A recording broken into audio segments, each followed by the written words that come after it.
आखिरी प्रश्न। दादू देखा सोधि सब तुम बिन कहीं न समाए।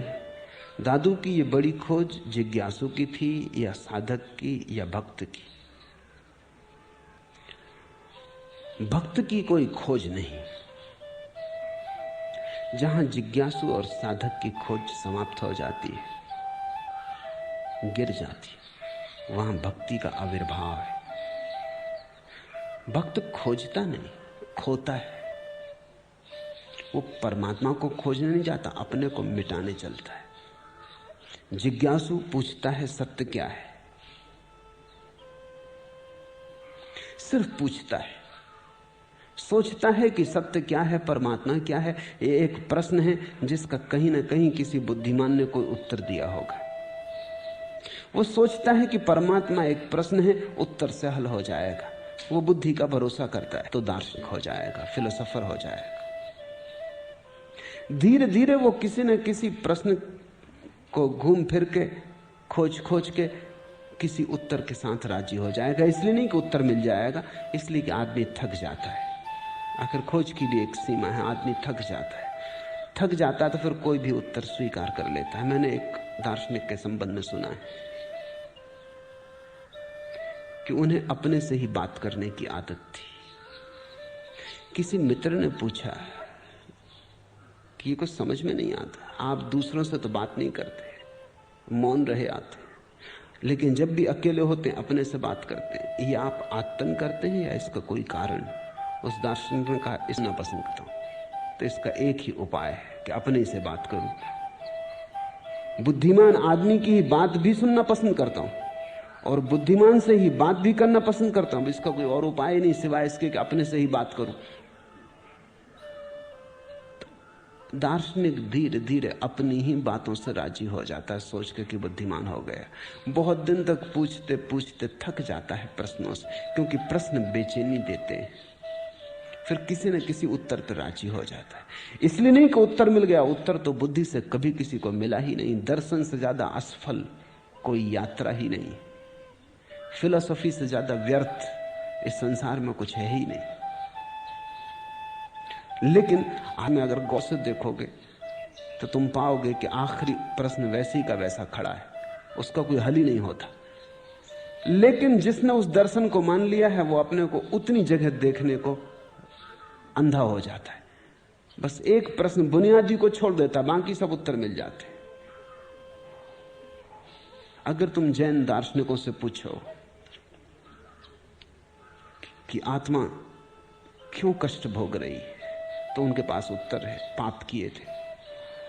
कैसे मुक्त होगी, उनके पास उत्तर है, पुण्य करे तो मुक्त हो जाएगी।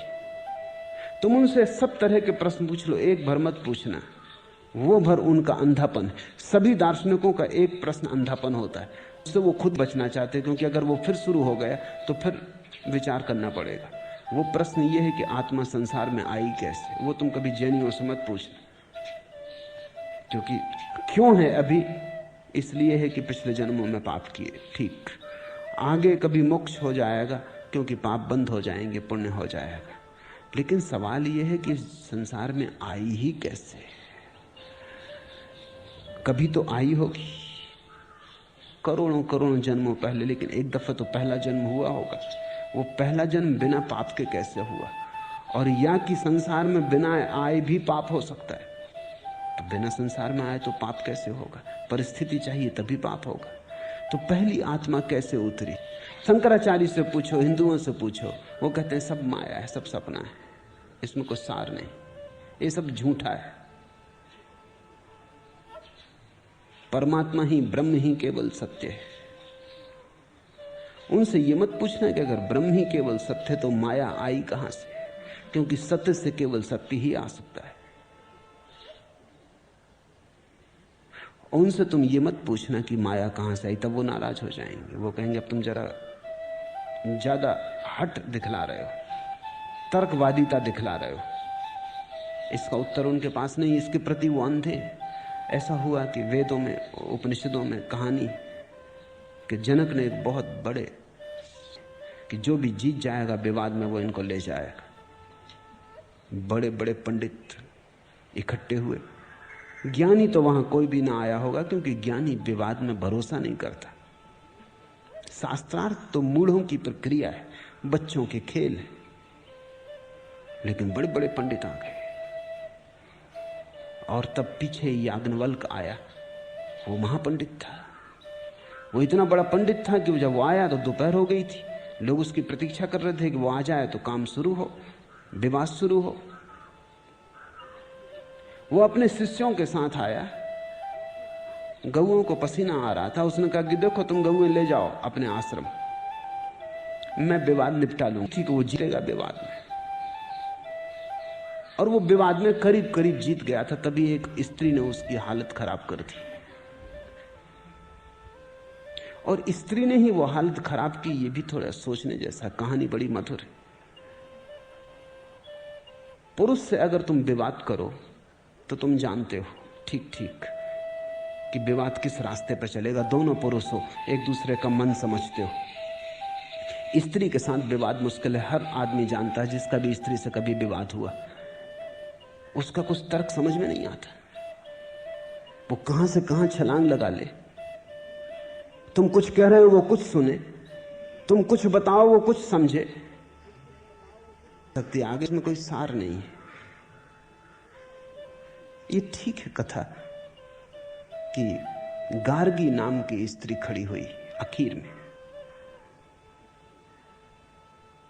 पहले तो पुरुष ने सोचा, याज्ञवल्क्य ने जैसा सभी पुरुष सोचते हैं कि स्त्री है, इसमें क्या रखा, निपटा देंगे। बड़े बड़े पुरुषों को हरा दिया। लेकिन वही भूल हो जाती। वही भूल मुरारजी और जयप्रकाश कर बैठे। कुछ मामला बड़ा नहीं था, सब सीधा साधा था। बस एक भूल हो गई कि स्त्री के तर्क अलग ही ढंग से चलते, उससे पुरुष का कुछ लेना देना नहीं है। मुरारजी जयप्रकाश लड़ते, कोई एक जीत जाता, कोई झगड़ा न था।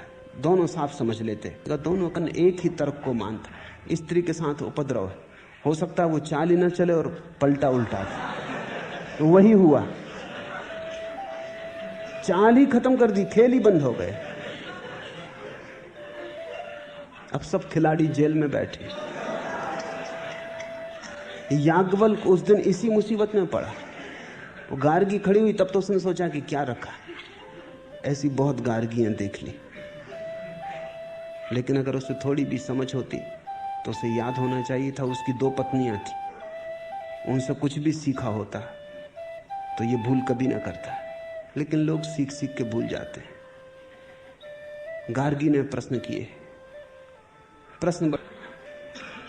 उसने कहा, हाथी परमात्मा संभाले हुए। गार्गी ने पूछा, हो परमात्मा को कौन संभाले हुए? तो याज्ञवल्क्य ने कहा कि गार्गी बस चुप, अन्यथा तेरा सिर नीचे गिरा दिया जाएगा। अति प्रश्न हो गए। ये क्रोध है, ये कोई उत्तर नहीं है। अति प्रश्न कब होता है? जब तुम किसी दार्शनिक के घाव को छू देते हो, जिसको वो खुद ही हल नहीं कर पाया। बस वहां भर तक ना पूछो तो बाकी सब विस्तार वो ठीक से समझा देगा। कितने हाथी संभाले हुए हैं, कितने बड़े हैं, परमात्मा कैसे संभाले, सब बता देगा। बस आखिरी सवाल तुम मत पूछना। अति प्रश्न का अर्थ है जिसके प्रति दार्शनिक खुद अपनी सुविधा के, उनकी कुशलता का अंत नहीं, बचाव में एकदम निहत्थे हो जाते हैं, क्योंकि दूसरा भी फौरन वही बात को खींच लाता है। जैसे ही तुम समझो कि दूसरा आदमी क्रोध में आने लगा, समझ लेना कि तुम उस जगह के करीब आ रहे हो जहां उसने आंख बंद कर रखी। जिज्ञासु कभी पहुंचता नहीं, अगर जिज्ञासा में ही रहा है। दार्शनिक बन जाएगा, बड़े विवाद भी जीत सकता है, लेकिन असली प्रश्न चूक गया, उसका उत्तर जिज्ञासा से नहीं मिलता। अगर जिज्ञासु जिज्ञासा में हार जाए और समझ ले कि ये खोज पूरी होती ही नहीं, प्रश्न बचता ही चला जाता है, कितने ही पीछे हटाओ, आखिर में प्रश्न वहीं के वहीं बना रहता है। तो उपाय करता है कि साध ले, कुंडलनी का जागरण हो, चक्र खुले, रोशनी दिखे, ये सब होना भी शुरू हो जाता है। अगर साधक साधक ही बना रहे और सदा इन्हीं खेल खिलौनों में उलझा रहे, ये भीतर के अनुभव सब कुछ हो जाएं, शक्तियां भी पैदा हो जाती हैं, सिद्धियां भी आ जाती हैं। साधक का आखिरी अंत सिद्धि पर होता है।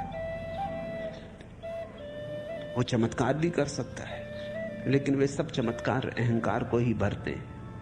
साधक आखिरी क्षण तक भी शुद्ध अहंकार से भरा रहता है, वो मिटता नहीं। अगर कोई साधक ही रह गया तो वो शुद्धतम अहंकारी हो जाता है। अगर कोई उससे भी थक गया, देख लिए सब भीतर के रंग बिरंगे प्रकाश, देख लिए खेल तारों के भीतर, देख लिए ऊर्जा का उठना, देख लिया भीतर का सब दृश्य नाटक, वो भी सब सपने हैं। कितने ही मधुर, कितने ही प्रीतिकर बस सपने हैं। उससे भी जो थक गया वो भक्त होता है। भक्त का अर्थ है, अब वो कहता है मेरे किए कुछ ना होगा। दो काम संभव थे, या मन से करता तो जिज्ञासा करता, शरीर से करता तो तपश्चर्या करता। दोनों करके देखनी, दोनों से पाया अंत नहीं आता, तेरी कोई सीमा नहीं है। अब मैं तीसरे दिशा में प्रवेश करता हूं। वो तीसरी दिशा अपने को मिटाने, समर्पित करने की है। कुछ भी ना होगा, अब मैं छोड़ता हूं तेरी धार में, अब तू जहां ले जाए उसी को किनारा समझूंगा। अब मेरा कोई गंतव्य नहीं है, मेरा कोई लक्ष्य नहीं है। और ऐसी घड़ी में ही भक्त भगवान हो जाता है। इस घड़ी में सब बाधाएं टूट जाती हैं। करता ना रहा, अहंकार ना रहा। अहंकार गया कि अवतरण हो जाता है। उतनी ही बाधा थी, उतना ही पर्दा था। भक्त होते ही भक्त भगवान हो जाता है। और भक्त हुए बिना भगवान के पीछे तुम लाठी लेके घूमते रहो। तुम जितनी तेजी से घूमते हो उतना ही वो तुमसे बचता है। परमात्मा को खोजना नहीं है, परमात्मा में खोना है।